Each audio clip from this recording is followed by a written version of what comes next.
Primeiro caso da de hoje, gente, presta atenção que senão você vai confundir depois. Ó, o seu Jarbas, ele comprou um imóvel, tá? Da dona Daphne lá em 2003. O brasileiro adora, né? Levar um negócio com a barriga, compra um negócio lá, engaveta o trem, e aí depois que a gente vai descobrir os BOs. Então ele comprou lá em 2003 por meio de um contrato particular. Não tem escritura, não foi registrado na matrícula, né? Esse daqui, gente, é o caso do brasileiro.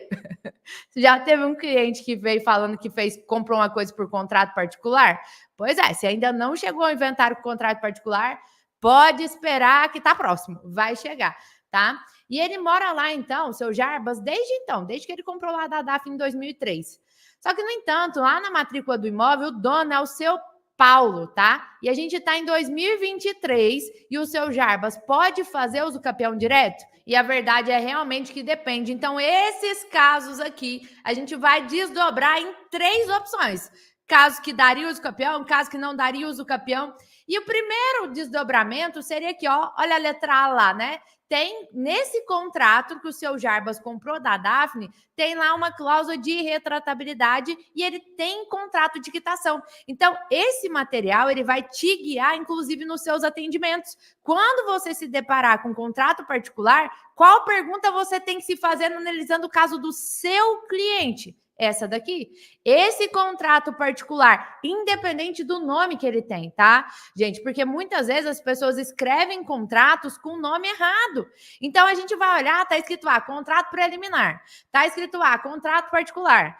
Promessa de compra e venda. Compromisso de compra e venda. Independente do título desse contrato, porque se você for ler a doutrina, às vezes você vai ser induzido ao erro, porque o ponto-chave não é o título do contrato, né? É o conteúdo desse contrato. Então, você tem que buscar dentro desse contrato se existe a cláusula de retratabilidade. E essa cláusula, anota aí o que eu vou falar agora, porque é muito, muito importante.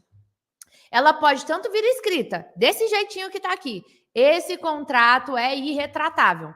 Vai ter lá, em algum lugar do contrato, você vai ter que ler ele, tá? Esse contrato é irretratável. Mas pode ser que venha escrito assim: esse contrato não admite direito de arrependimento.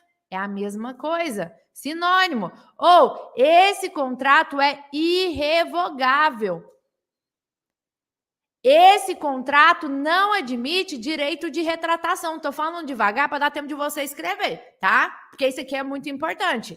A irretratabilidade pode estar escrito: não admite direito de revogação, é irrevogável, é irretratável, não admite retratação, não admite direito de arrependimento. Tudo isso quer dizer a mesma coisa. E você vai. Por que isso é importante? Porque se tem essa cláusula que não admite, né, o direito de retratação, o direito de arrependimento, e você tem o comprovante de quitação, que pode ser um recibo, pode ser o comprovante lá do extrato da transferência bancária, né, o extrato bancário, algum comprovante de que foi pago.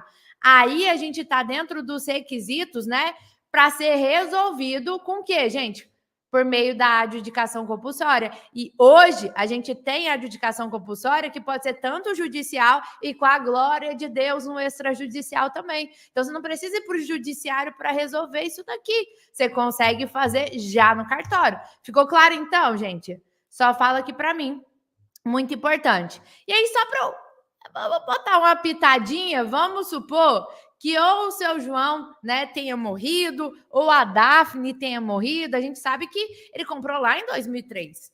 20 anos depois, o negócio, pode ser que alguém tenha morrido no meio do caminho. Ou o seu Paulo, que é o proprietário registral.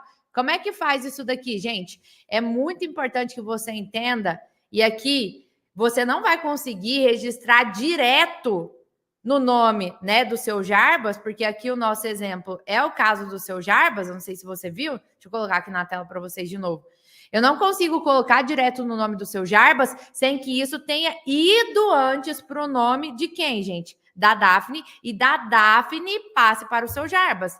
Então, Paulo é o proprietário registral, eu tenho que ir atrás desse contrato que o Paulo vendeu para a Daphne registrar ele, né? Fazer uma escritura e registrar, e depois vir aqui e registrar o do seu Jarbas. E por que eu preciso fazer os dois? Porque quando a gente vai estudar direito notarial e registral, e eu sei, você não estudou na faculdade, porque a gente nem, eu não sei você, mas eu não tive direito notarial e registral na faculdade. Inclusive, quando eu formei e vi esse nome, eu não sabia nem o que era direito notarial e registral.